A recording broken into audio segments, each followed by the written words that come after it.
es waren ja Scheinwahlen, ne, die da stattgefunden haben. Und das wussten auch alle. Also das war schon, wie das Ganze angelegt war. Das ist alles auch so was. Es ist ganz schwer, heute jemand zu erklären, wie das überhaupt funktioniert hat oder eben nicht funktioniert hat. Also das war ja so, dass in der DDR nicht mal festgelegt war, was eine Ja- und eine Nein-Stimme ist.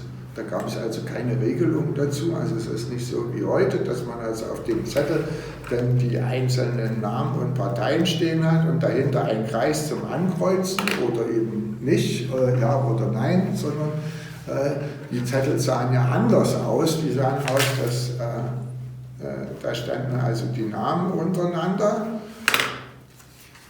sagen wir so von dem Prinzip. Und dann ist man also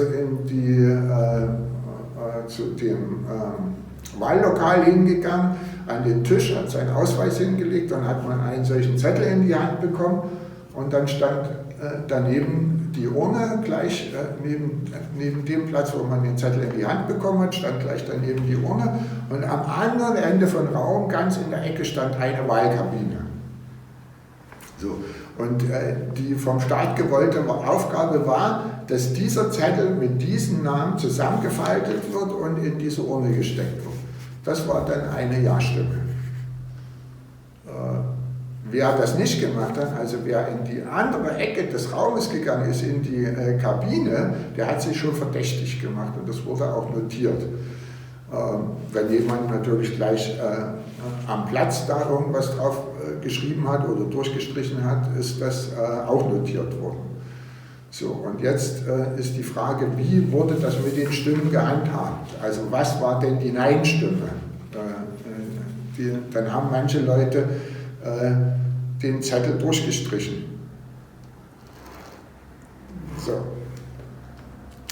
Und jetzt, wenn man einmal eine Wahl auszählt, wenn man sich die Mühe gemacht hat und ist zu einer Wahlauszählung gegangen, die immer stattgefunden hat, nachdem die Wahllokale geschlossen wurden, 18 Uhr, war die Wahlauszählung, da konnte man auch daran teilnehmen. Wenn man es also gemacht hat, dann hat man gesehen, dann haben die Zettel genommen und gesagt, jemand hat ein Kreuz drüber gemacht. Hat alle angekreuzt. Und dann haben die gesagt, ja, das sind welche durchgestrichen, aber da stehen welche, die sind nicht durchgestrichen. Das ist also eine Ja-Stimme. So. Jetzt hat man also hier verschiedene Namen auf dem Blatt gehabt und dann hat jemand einen Namen durchgestrichen. Wie wurde damit umgegangen? Es ist nur ein Name durchgestrichen worden und deshalb die andere nicht, deshalb ist das eine Ja-Stimme. Und also das war sozusagen beispielhaft das Prinzip, wie sich die SED ihre Ja-Stimmen geholt hat. Dann war die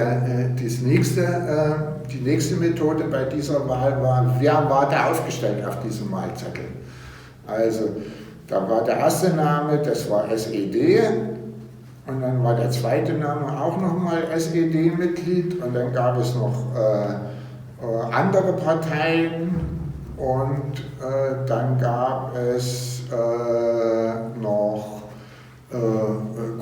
andere Organisationen, Massenorganisationen, FDGB und Kulturbund und so weiter. So.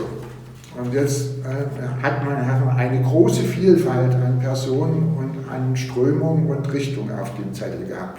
Was hier nicht da drin stand, also das waren die SED-Mitglieder, wie gesagt, die waren sowieso ganz oben.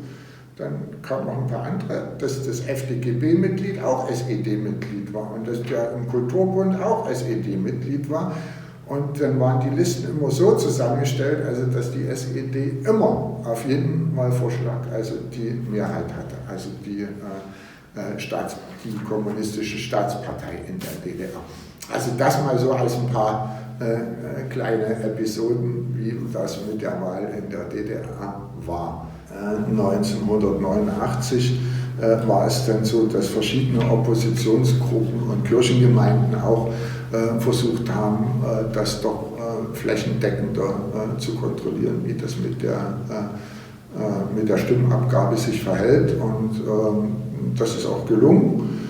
Die Ergebnisse haben wir dann zusammengetragen, noch am Wahlabend, und haben festgestellt, die entsprechen nicht den Prozenten, die in den vorhergehenden Wahlen bekannt gegeben wurden immer. Also das waren die zu den vorhergehenden Zahlen gravierend unterschiedlich, und wir konnten uns aber schon denken, dass das sich in den offiziellen Verlautbarungen nicht anders ausdrücken wird. Also dann im Mai 89.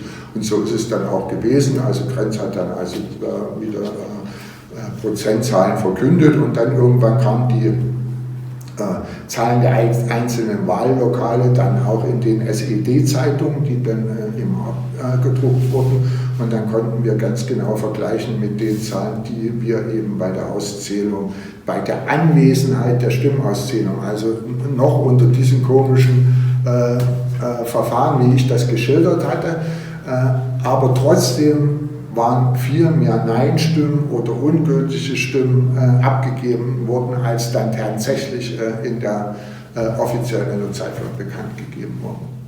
Daraufhin haben wir dann eine Gegenüberstellung gemacht, die gedruckt als Wahlfall 89. Die ist dann tatsächlich auch in mehreren tausend Exemplaren hergestellt worden und auch durchs ganze Land gegangen, auch wieder in den Westen gekommen, und dann hat einer der Korrespondenten dort, Karl-Heinz Baum, die Schlagzeile gehabt für die Frankfurter Rundschau: Opposition wirft der DDR Wahlfälschung vor. Also dass wir gesagt haben, die Wahlen sind gefälscht. Also darauf konnte sich dann der Journalist berufen und auf die Zahlen, die wir vorgelegt haben, und das war dann die Meldung, die dann eben entsprechend auch über alle Kanäle in die DDR eingestrahlt ist, und das war, glaube ich, dann auch ein entscheidender Punkt, also nicht nur das, aber das war mit ein entscheidender Punkt für die Entwicklung der folgenden Monate.